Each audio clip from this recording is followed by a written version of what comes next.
Assalamualaikum warahmatullahi wabarakatuh. Waalaikumsalam warahmatullahi wabarakatuh. Alhamdulillah. Mungkin ada di semua di sini masih asing dengan kakak. Ya. Sebelumnya perkenalan dulu, nama kakak di sini Bayu Krishna. Bayu Krishna. Asal kakak dari Licin. Siapa yang pernah Licin anak-anak? Saya. Mas semua. Licin itu mana, Kak? Licin itu arah ke wisata Kawijen, tahu nggak Mas? Arah ke Kawijen, tahu Kawijen. Ya, dengar karena kan? Aku pernah dengar. Berarti maksudnya nggak asli Banyuwangi ya? Saya aslinya Banyuwangi Selatan, Kak. Kali baru. Oh, cara main berarti ya? Anak rumahnya kan? Jadi itu kakak aslinya dari Licin. Dan sini memang mau belajar mengajar dengan kalian, belajar bersama dengan kalian. Mungkin sebelum mengawali pembelajaran ini, alangkah baiknya kita berdoa dulu. Ketua kelasnya siapa di sini? Ya, Silakan dipimpin. berdoa mulai. Berdoa selesai. Terima kasih sebelumnya. Sebelum kita awali pelajaran, kita update dulu ya. Iya, Pak. Iya, Pak. Iya, Pak. Di sini kelas berapa ya? Kelas 9. Kelas 9. 9 9 ya. Ya. Kelas yang berapa? Hadir. Oh, yang tadi utama ya. Ya. Selamat, Pak. Bella Aisyah Fitri. Risma. Husna. Ada. Farhan. Kurnia Dwi Adinda. Hadir, Pak. Ana. Hadir. Asbi. Hadir, Pak. Sudah ya, ada semua ya. Gak ada yang apa? Temennya gak ada yang izin? Ada, Pak. Ada yang sakit. Ini bolos, Pak. Suratnya mana ya? Ada di depan situ, Pak. Kita lihat sini.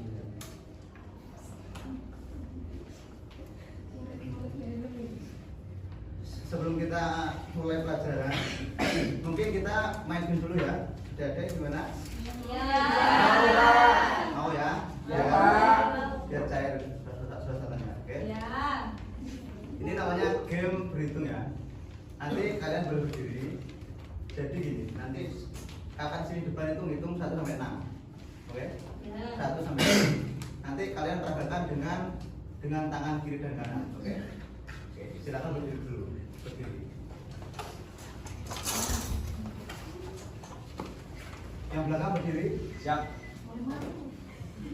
Cepat jangan duduk berdiri. Ya? Ya. Nanti gini, gamenya kakak bilang 1 tangan kiri ke atas, ya. 2 tangan kiri ke bawah. 3 ke atas lagi. 4 ke bawah. 5 ke atas. 6 ke bawah. Jadi 1 sampai 6 tangan kiri ke atas ke bawah. Ya. Oke, paham? Yang kedua, enggak 1 ke atas, pokoknya 1 ke atas dulu. Tangan kiri. Yang kedua, tangan kanan ganti. Tangan kanan pertama kakak bilang angka 1 ke atas. Ya. Coba ke atas kanan, bukan kiri, kanan. Oke, kanan. Atas 2 tengah. 3 bawah. Dan seterusnya. Ya. 4 terus ya. Ya. Nah, coba 1. Yang kiri dulu, yang kiri dulu. Kiri, Enggak, kiri dulu. Ya. Yang kiri dulu, oke? Sudah siap? 1 kiri, nah, 2 kiri ke bawah. Nah, 3 ke atas. 4 5 6. Enggak, sudah kan sudah terakhir. Ya. Enggak, ini beneran game itu. Yang kedua, tangan kanan. Yuk, tangan kanan 1 ke atas. Nah, 2 ke atas. 3 Bawah. bukan pukul temennya, tapi bawah. Nah, 4 ke atas lagi, 5 ke tengah, 6 ke bawah. Ya. Kita sama-sama ya. Ya. Tangan kiri sama kanan, yuk. Ya. Ini game ya. Kita udah dulu. Ini lagi loh. Ya, udah siap ya? Ya, udah kan? Ya. Kita bersamaan kiri dengan kanan, oke? 1 2 3. 1 1 2 3 Coba. Satu tangan di atas, dua ke tengah, Iya. tiga ke bawah. Kalau kiri ke atas atau ke bawah, oke? Siap. Kita bersama-sama. Nah, kita ini termasuk permainan yang mengasah pola gerak. Iya. Pola gerak ini, oke? Kalau satu lagi, habis ini kita sudah saya juga. Sini nggak ada tiga ya? Ada. Ada. Oke, ayo. Aura. Ayo kita mulai lagi, satu, ayo. Ayo semua berangkat depan. Satu, dua, tiga, empat, lima, enam, tujuh, delapan. Udah.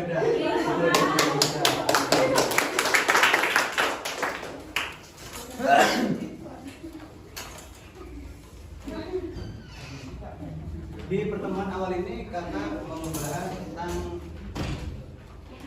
kedaulatan. Dengar?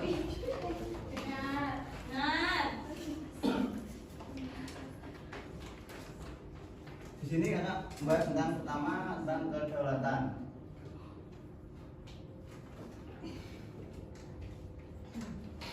Siapa yang tahu mana kedaulatan? Ayo.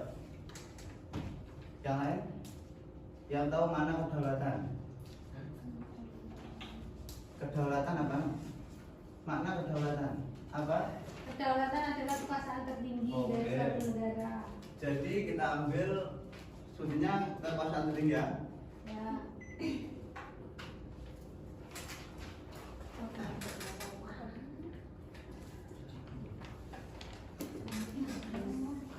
Jadi kedaulatan di sini kita di bab ini kita bahas tentang kedaulatan.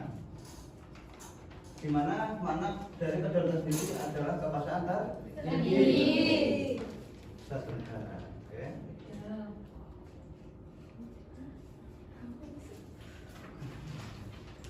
Di sini kedaulatan negara Kesatuan Republik Indonesia. Tujuan pembelajaran kali ini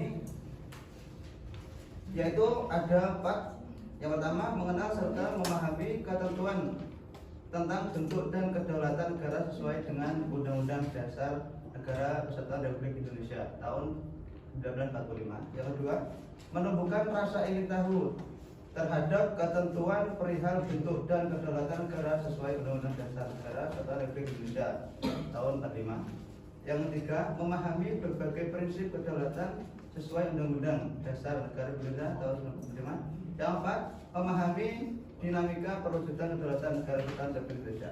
Jadi di sini kita masih ada 4 poin. Yang pertama kita ngajar tentang hakikat dan teori kedaulatan. Jadi di bab kedaulatan ini kita cuma dituntut untuk mengetahui apa sih kedaulatan, gitu ya. Poin pertama itu kita cuma perlu mencari tahu apa kedaulatan, bentuknya kedaulatan itu bagaimana, teorinya apa saja. Contoh gini, kita sekarang masih mempelajari tentang pengajian, kita belajar tentang manusia saja. Kita sekarang dituntut untuk mengetahui tentang manusia. Oh, manusia itu gini gitu aja. Teorinya nanti. Di sini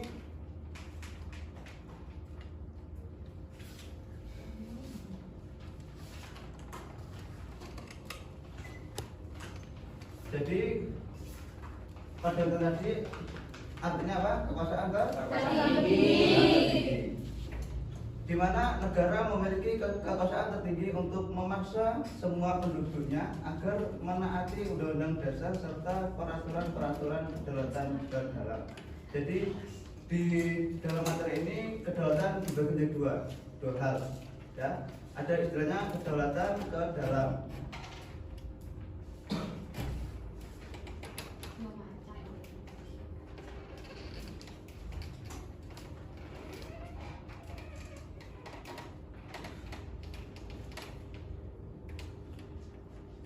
Ada 2 macam kedaulatan. Yang pertama ada kedaulatan ke dalam dan kedaulatan ke luar. Jadi berarti ada sesuatu yang masuk aja saya keluar. Adapun kedaulatan ke dalam, Indonesia termuat dalam Undang-Undang negara Republik Indonesia tahun 1945 antara lain sebagai berikut. 1. Melindungi segenap bangsa Indonesia dan seluruh tumpah darah Indonesia. 2. Memajukan kesejahteraan umum. 3. Mencerdaskan kehidupan bangsa. Jadi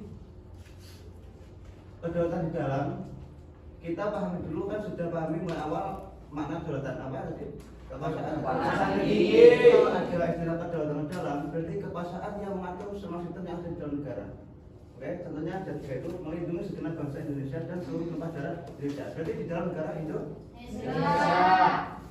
Memajukan kesejahteraan umum, berarti memajukan kesejahteraan di dalam negara Indonesia. Mencerdaskan kehidupan bangsa, mencerdaskan semua rakyat Indonesia. Udah ya, paham di sini? Paham, Pak.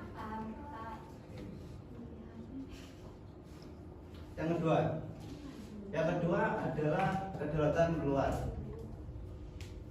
Selain itu, negara juga mempertahankan kemerdekaannya terhadap serangan-serangan dari negara lain dan mempertahankan kedaulatan keluar. Jadi negara kita juga perlu mempertahankan kemerdekaan kita. Contohnya kita sering melakukan banyak pertemuan. Kemarin contohnya G20 di Bali, kan gitu kan? Itu kan tujuannya untuk menunjang perdamaian negara, perdamaian antar negara. Nah, itu salah satunya. Jadi makanya di negara itu contohnya ada istilah Menteri Luar Negeri. Jadi biar bisa menunjang hubungan dari negara kita dengan negara lain. Oke.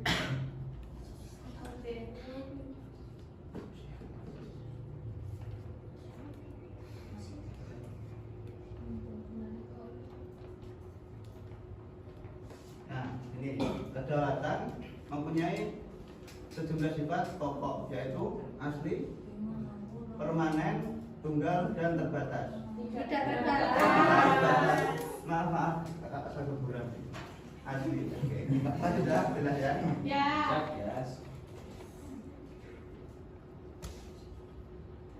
Nah, kita sekarang membahas tentang teori.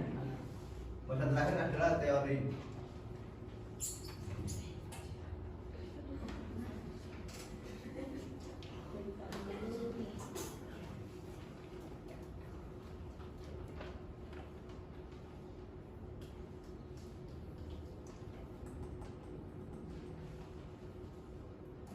Di sini teori kedaulatan ada beberapa. Yang pertama ada yang namanya teori kedaulatan Tuhan.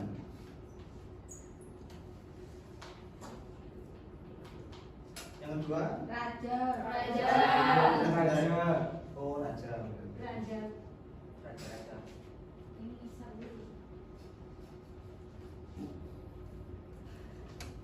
Yang keempat, yang ketiga negara.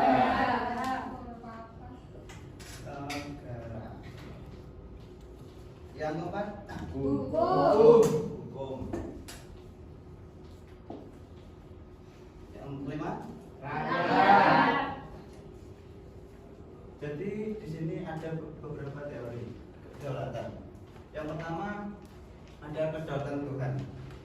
Jadi kita pahami makna dasarnya dulu, yaitu kedaulatan. Kedaulatan tadi kekuasaan tertinggi, ya. Jadi kita pahami teori kedaulatan ada 5. Yang pertama teori kedaulatan Tuhan. Berarti kedaulatan Tuhan berarti apa? Kekuasaan tertinggi di dalam Tuhan.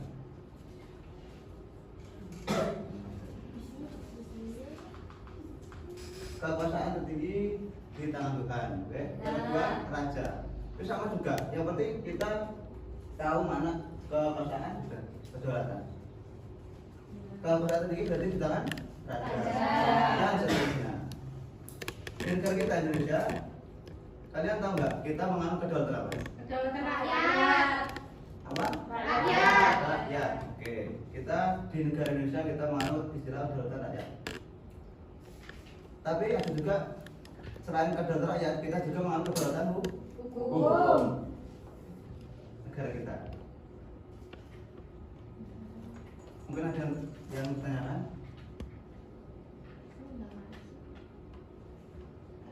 Silakan yang mau bertanya. Enggak, Pak. Ya. Ya. Mengapa negara itu harus memaksa penduduknya untuk menaati aturan-aturan dan undang-undang? Karena gini, yang namanya aturan, kita itu sebuah negara memiliki aturan pasti juga memiliki visi dan misi yang itu kan, Ya. untuk memperbaiki suatu sistem di dalam negara kita. Jadi kenapa kok kita dipaksa untuk memahami sebuah aturan di negara kita? Tujuan itu satu, kita ingin apa? Bantuan? Berbenah diri. Udah ya? Udah. Ada lagi? Ya, Pak. Sudah cukup? Oh. Mungkin pertemuan kali ini cukup itu saja dari kita. Untuk mengakhiri pertemuan ini, alhamdulillah kita baca surat Al-Asr dulu. Bentar, Mas.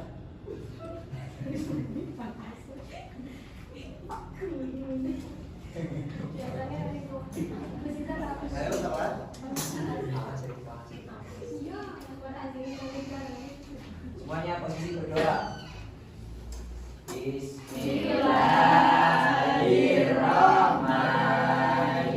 Bismillahirrahmanirrahim. Wal asri innal insana lafi khusrin illal ladzina amanu wa amilus sholihati wa tawassaw bil haqqi wa tawassaw